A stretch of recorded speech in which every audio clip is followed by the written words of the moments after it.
1 Samuel pasal 17. Goliat menantang tentara Israel. Orang Filistin mengumpulkan tentaranya untuk berperang. Mereka berkumpul di Soko yang di tanah Yehuda dan berkemah antara Soko dan Aseka di Efes Damim. Saul dan orang-orang Israel juga berkumpul dan berkemah di lembah Tarbantin. Mereka mengatur barisan perangnya berhadapan dengan orang Filistin. Orang Filistin berdiri di bukit sebelah sini, dan orang Israel berdiri di bukit sebelah sana, dan lembah ada di antara mereka. Lalu tampillah keluar seorang pendekar dari tentara orang Filistin, namanya Goliat dari Gat. Tingginya 6 hasta secengkal. Ketopong tembaga ada di kepalanya, dan ia memakai baju sirah yang bersisik. Berat baju sirah ini 5.000 shikal tembaga. Dia memakai penutup kaki dari tembaga, dan di bahunya ia memanggul lembing tembaga. Gagang tombaknya seperti pesa tukang tenun, dan mata tombaknya itu 600 shikal besi beratnya. Dan seorang pembawa perisai berjalan di depannya. Ia berdiri dan berseru kepada barisan Israel. Katanya kepada mereka, "Mengapa kamu keluar untuk mengatur barisan perangmu? Bukankah aku seorang Filistin, dan kamu adalah hamba Saul? Pilihlah bagimu seorang, dan biarlah ia turun mendapatkan daku. Jika ia dapat berperang melawan aku, dan mengalahkan aku, maka kami akan menjadi hambamu. Tetapi jika aku dapat mengungguli dia, dan mengalahkannya, maka kamu akan menjadi hamba kami, dan takluk kepada kami." Pula kata orang Filistin itu, "Aku menantang hari ini barisan Israel. Berikanlah kepadaku seorang, supaya kami berperang seorang lawan seorang." Ketika Saul dan segenap orang Israel mendengar perkataan orang Filistin itu, maka cemaslah hati mereka dan sangat ketakutan. Daud tiba di medan pertempuran. Daud adalah anak seorang dari Efrata, dari Bethlehem Yehuda, yang bernama Isai. Isai mempunyai 8 anak laki-laki. Pada zaman Saul, orang itu telah tua dan lanjut usianya. Ketiga anak Isai yang besar-besar telah pergi berperang mengikuti Saul. Nama ketiga anaknya yang pergi berperang itu ialah Eliab, anak sulung. Anak yang kedua ialah Abinadab. Dan anak yang ketiga adalah Syamah. Daudlah yang bungsu. Jadi ketiga anak yang besar-besar itu pergi mengikuti Saul. Tetapi Daud selalu pulang daripada Saul untuk menggembalakan domba ayahnya di Bethlehem. Orang Filistin itu maju mendekat pada pagi hari dan pada petang hari. Demikianlah ia tampil ke depan 40 hari lamanya. Isai berkata kepada Daud anaknya, "Ambillah untuk kakak-kakakmu bertih gandum ini seeva dan roti yang 10 ini. Bawalah cepat-cepat ke perkemahan kepada kakak-kakakmu. Dan baiklah sampaikan keju yang 10 ini kepada kepala pasukan 1.000. Tengoklah, apakah kakak-kakakmu selamat. Dan bawalah pulang suatu tanda dari mereka. Saul dan mereka itu dan semua orang Israel ada di lembah Tarbantin, tengah berperang melawan orang Filistin." Lalu Daud bangun pagi-pagi. Ditinggalkannya lah kambing dombanya pada seorang penjaga. Lalu mengangkat muatan dan pergi, seperti yang diperintahkan Isai kepadanya. Sampailah ia ke perkemahan, ketika tentara keluar untuk mengatur barisannya dan mengangkat sorak perang. Orang Israel dan orang Filistin itu mengatur barisannya, barisan berhadapan dengan barisan. Lalu Daud menurunkan barang-barangnya dan meninggalkannya di tangan penjaga barang-barang tentara. Berlari-larilah Daud ke tempat barisan. Sesampai di sana, bertanyalah ia kepada kakak-kakaknya, apakah mereka selamat. Sedang ia berbicara dengan mereka, tampillah maju pendekar itu, namanya Goliat, orang Filistin dari Gat, dari barisan orang Filistin. Ia mengucapkan kata-kata yang tadi juga, dan Daud mendengarnya. Ketika semua orang Israel melihat orang itu, larilah mereka daripadanya dengan sangat ketakutan. Berkatalah orang-orang Israel itu, "Sudahkah kamu lihat orang yang maju itu?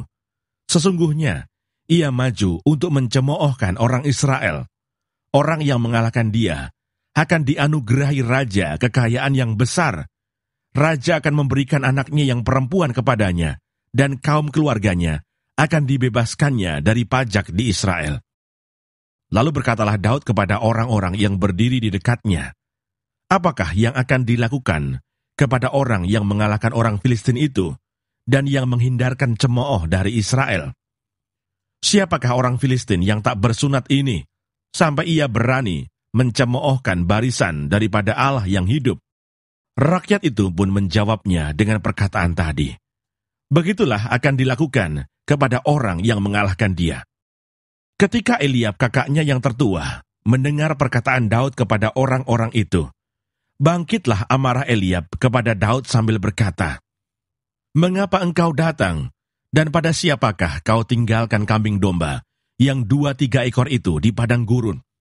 Aku kenal sifat pemberanimu dan kejahatan hatimu. Engkau datang kemari dengan maksud melihat pertempuran."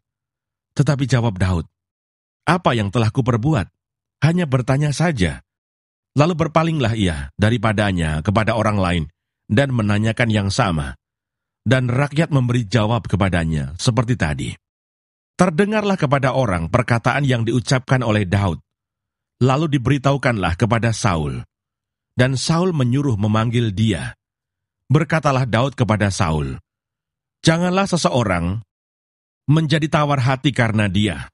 Hambamu ini akan pergi melawan orang Filistin itu." Tetapi Saul berkata kepada Daud, "Tidak mungkin engkau dapat menghadapi orang Filistin itu untuk melawan dia, sebab engkau masih muda, sedang dia sejak dari masa mudanya telah menjadi prajurit." Tetapi Daud berkata kepada Saul, "Hambamu ini biasa menggembalakan kambing domba ayahnya. Apabila datang singa atau beruang yang menerkam seekor domba dari kawanannya, maka aku mengejarnya, menghajarnya, dan melepaskan domba itu dari mulutnya. Kemudian apabila ia berdiri menyerang aku, maka aku menangkap janggutnya, lalu menghajarnya dan membunuhnya. Baik singa maupun beruang telah dihajar oleh hambamu ini. Dan orang Filistin yang tidak bersunat itu, ia akan sama seperti salah satu daripada binatang itu, karena ia telah mencemooh barisan daripada Allah yang hidup." Pula kata Daud, "Tuhan yang telah melepaskan aku dari cakar singa dan dari cakar beruang, dia juga akan melepaskan aku dari tangan orang Filistin itu." Kata Saul kepada Daud, "Pergilah, Tuhan menyertai engkau." Lalu Saul mengenakan baju perangnya kepada Daud, ditaruhnya ketopong tembaga di kepalanya, dan dikenakannya baju sirah kepadanya. Lalu Daud mengikatkan pedangnya di luar baju perangnya. Kemudian ia berikhtiar berjalan, sebab belum pernah dicobanya. Maka berkatalah Daud kepada Saul, "Aku tidak dapat berjalan dengan memakai ini, sebab belum pernah aku mencobanya." Kemudian ia menanggalkannya.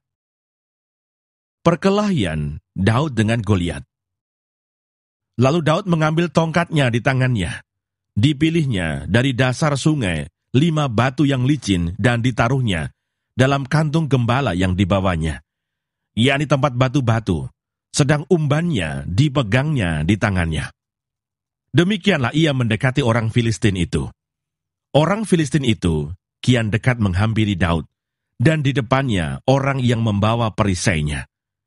Ketika orang Filistin itu menunjukkan pandangnya ke arah Daud, serta melihat dia, dihinanya Daud itu, karena ia masih muda, kemerah-merahan, dan elok parasnya. Orang Filistin itu berkata kepada Daud, "Anjingkah aku, maka engkau mendatangi aku dengan tongkat?" Lalu demi para allahnya, orang Filistin itu mengutuki Daud. Pula orang Filistin itu berkata kepada Daud, "Hadapilah aku, maka aku akan memberikan dagingmu kepada burung-burung di udara dan kepada binatang-binatang di padang." Tetapi Daud berkata kepada orang Filistin itu, "Engkau mendatangi aku dengan pedang dan tombak dan lembing, tetapi aku mendatangi engkau dengan nama Tuhan semesta alam, Allah segala barisan Israel yang kau tantang itu. Hari ini juga Tuhan akan menyerahkan engkau ke dalam tanganku, dan aku akan mengalahkan engkau dan memenggal kepalamu dari tubuhmu. Hari ini juga aku akan memberikan mayatmu dan mayat tentara orang Filistin kepada burung-burung di udara dan kepada binatang-binatang liar, supaya seluruh bumi tahu bahwa Israel mempunyai Allah, dan supaya segenap jemaah ini tahu bahwa Tuhan menyelamatkan bukan dengan pedang dan bukan dengan lembing. Sebab di tangan Tuhanlah pertempuran, dan Ia pun menyerahkan kamu ke dalam tangan kami.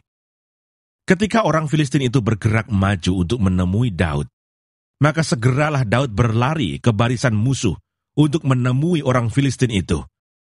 Lalu Daud memasukkan tangannya dalam kantungnya, diambilnyalah sebuah batu dari dalamnya, diumbannya, maka kenalah dahi orang Filistin itu, sehingga batu itu terbenam ke dalam dahinya, dan terjerumuslah ia dengan mukanya ke tanah. Demikianlah Daud mengalahkan orang Filistin itu dengan umban dan batu. Ia mengalahkan orang Filistin itu dan membunuhnya tanpa pedang di tangan. Daud berlari mendapatkan orang Filistin itu, lalu berdiri di sebelahnya. Diambilnyalah pedangnya, dihunusnya dari sarungnya, lalu menghabisi dia. Dipancungnyalah kepalanya dengan pedang itu. Ketika orang-orang Filistin melihat bahwa pahlawan mereka telah mati, maka larilah mereka. Maka bangkitlah orang-orang Israel dan Yehuda. Mereka bersorak-sorak, lalu mengejar orang-orang Filistin sampai dekat Gad, dan sampai pintu gerbang Ekron. Dan orang-orang yang terbunuh dari orang Filistin bergelimpangan di jalan ke Saaraim, sampai Gad, dan sampai Ekron. Kemudian pulanglah orang Israel dari pemburuan hebat atas orang Filistin, lalu menjarah perkemahan mereka. Dan Daud mengambil kepala orang Filistin yang dipancungnya itu, dan membawanya ke Yerusalem. Tetapi senjata-senjata orang itu ditaruhnya dalam kemahnya. Ketika Saul melihat Daud pergi menemui orang Filistin itu, berkatalah ia kepada Abner, panglima tentaranya, "Anak siapakah orang muda itu, Abner?" Jawab Abner, "Demi tuanku hidup ya Raja, sesungguhnya aku tidak tahu." Kemudian Raja berkata, "Tanyakanlah, anak siapakah orang muda itu?" Ketika Daud kembali sesudah mengalahkan orang Filistin itu, maka Abner memanggilnya dan membawanya menghadap Saul, sedang kepala orang Filistin itu masih ada di tangannya. Kata Saul kepadanya, "Anak siapakah engkau, ya orang muda?" Jawab Daud, "Anak hamba tuanku Isai, orang Betlehem itu." 1 Samuel pasal 18. Daud dan Yonatan. Ketika Daud habis berbicara dengan Saul, berpadulah jiwa Yonatan dengan jiwa Daud, dan Yonatan mengasihi dia seperti jiwanya sendiri. Pada hari itu, Saul membawa dia dan tidak membiarkannya pulang ke rumah ayahnya. Yonatan mengikat perjanjian dengan Daud, karena ia mengasihi dia seperti dirinya sendiri. Yonatan menanggalkan jubah yang dipakainya dan memberikannya kepada Daud, juga baju perangnya, sampai pedangnya, panahnya, dan ikat pinggangnya. Daud maju berperang dan selalu berhasil kemana juga Saul menyuruhnya, sehingga Saul mengangkat dia, mengepalai para prajurit. Hal ini dipandang baik oleh seluruh rakyat dan juga oleh pegawai-pegawai Saul. Saul benci kepada Daud. Tetapi pada waktu mereka pulang, ketika Daud kembali sesudah mengalahkan orang Filistin itu, keluarlah orang-orang perempuan dari segala kota Israel, menyongsong Raja Saul sambil menyanyi dan menari dengan memukul rebana, dengan bersukaria dan dengan membunyikan gerincing. Dan perempuan yang menari-nari itu menyanyi berbalas-balasan katanya, "Saul mengalahkan beribu-ribu musuh, tetapi Daud berlaksa-laksa." Lalu bangkitlah amarah Saul dengan sangat, dan perkataan itu menyebalkan hatinya, sebab pikirnya, kepada Daud diperhitungkan mereka berlaksa-laksa, tetapi kepadaku diperhitungkannya beribu-ribu. Akhir-akhirnya jabatan raja itu pun jatuh kepadanya. Sejak hari itu, maka Saul selalu mendengki Daud. Keesokan harinya roh jahat yang daripada Allah itu berkuasa atas Saul, sehingga ia kerasukan di tengah-tengah rumah. Sedang Daud main kecapi seperti sehari-hari. Adapun Saul ada tombak di tangannya. Saul melemparkan tombak itu karena pikirnya, "Baiklah aku menancapkan Daud ke dinding." Tetapi Daud mengelakkannya sampai 2 kali. Saul menjadi takut kepada Daud, karena Tuhan menyertai Daud. Sedang daripada Saul, ia telah undur. Sebab itu Saul menjauhkan Daud dari dekatnya, dan mengangkat dia menjadi kepala pasukan 1000, sehingga ia berada di depan dalam segala gerakan tentara. Daud berhasil di segala perjalanannya, sebab Tuhan menyertai dia. Ketika dilihat Saul bahwa Daud sangat berhasil, makin takutlah ia kepadanya. Tetapi seluruh orang Israel dan orang Yehuda mengasihi Daud, karena ia memimpin segala gerakan mereka. Berkatalah Saul kepada Daud, "Ini dia anakku perempuan yang tertua, Merab. Dia akan kuberikan kepadamu menjadi istrimu. Hanya jadilah bagiku seorang yang gagah perkasa, dan lakukanlah perang Tuhan." Sebab pikir Saul, "Janganlah tanganku memukul dia, tetapi biarlah ia dipukul oleh tangan orang Filistin." Tetapi Daud berkata kepada Saul, "Siapakah aku dan siapakah sanak saudaraku, kaum ayahku di antara orang Israel, sehingga aku menjadi menantu raja?" Tetapi ketika tiba waktunya untuk memberikan Merab, anak Saul itu, kepada Daud, maka anak perempuan itu diberikan kepada Adriel, orang Mehola, menjadi istrinya. Tetapi Mikal, anak perempuan Saul, jatuh cinta kepada Daud. Ketika hal itu diberitahukan kepada Saul, maka ia pun menyetujuinya. Sebab pikir Saul, "Baiklah Mikal kuberikan kepadanya. Biarlah ia menjadi jerat bagi Daud, dan biarlah tangan orang Filistin memukul dia." Lalu berkatalah Saul kepada Daud untuk kedua kalinya, "Pada hari ini, engkau boleh menjadi menantuku." Lagi Saul memerintahkan kepada para pegawainya, "Katakanlah kepada Daud dengan diam-diam demikian, sesungguhnya raja suka kepadamu, dan para pegawainya mengasihi engkau, maka sebab itu jadilah engkau menantu raja." Lalu para pegawai Saul menyampaikan perkataan itu kepada Daud. Tetapi Daud menjawab, "Perkara ringankah pada pemandanganmu menjadi menantu raja? Bukankah aku seorang yang miskin dan rendah?" Para pegawai Saul memberitahukan kepada raja, katanya, "Demikianlah jawab yang diberi Daud." Kemudian berkatalah Saul, "Beginilah kamu katakan kepada Daud, raja tidak menghendaki mas kawin, selain dari 100 kulit katan orang Filistin sebagai pembalasan kepada musuh raja. Saul bermaksud untuk menjatuhkan Daud dengan perantaraan orang Filistin." Ketika para pegawainya memberitahukan perkataan itu kepada Daud, maka setujulah Daud menjadi menantu raja. Waktunya belum genap, tetapi Daud sudah bersiap. Ia pergi dengan orang-orangnya dan menewaskan dari orang Filistin itu 200 orang, serta membawa kulit katan mereka. Dan dalam jumlah yang genap, diberikan merekalah semuanya itu kepada raja, supaya Daud menjadi menantu raja. Kemudian Saul memberikan Mikal anaknya kepadanya menjadi istrinya. Lalu mengertilah Saul dan taulah ia bahwa Tuhan menyertai Daud dan bahwa seluruh orang Israel mengasihi Daud. Maka makin takutlah Saul kepada Daud. Saul tetap menjadi musuh Daud seumur hidupnya. Apabila raja-raja orang Filistin maju berperang, setiap kali mereka maju berperang, maka Daud lebih berhasil dari semua pegawai Saul, sehingga namanya sangat masyhur.